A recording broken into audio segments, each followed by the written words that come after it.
pakati shashe. Yes, I'm pure the best. Ziza pa mic. Kamfariro mufara makaisepiko makaisepi Kamfariro kete kunditambe ngoma pararira zvichidawo batai vetirarira ngoma ndinotamba kunyangwe kwavira Kamfariro kata kuti vazunze chiunoparira vazhinji vari kutamba cheukatarira ngoma tinotamba kusvika kwavira Kamfariro chingotamba weukama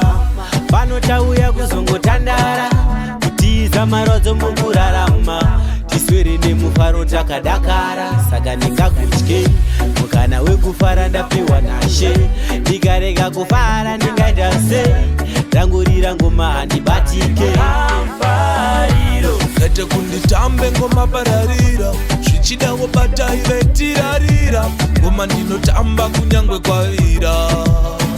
Kamfariro kata kuti vazunze chiunoparira vazhinji vari kutamba cheukatarira ngoma tinotamba kusvika kwavira richinge rakwavira ndichausimudza mukombe wembarira ini nehama wotonanga kwarira hatingagari nenhamo kuchirira ndawanya demu handei kumafaro ikoko zvichanotangirawo tasvika ikoko tikapesana tosangana ikoko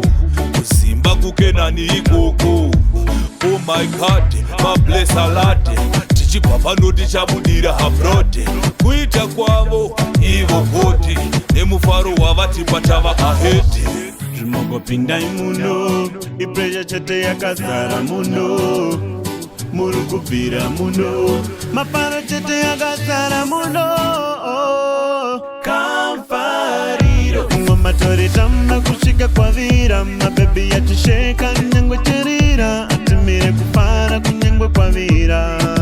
Kamfariro aita kuti vazunze chiunoparira vazhinji vari kutamba chekutarira ngoma tinotamba kusvika kwavira Kamfariro pesha iri pando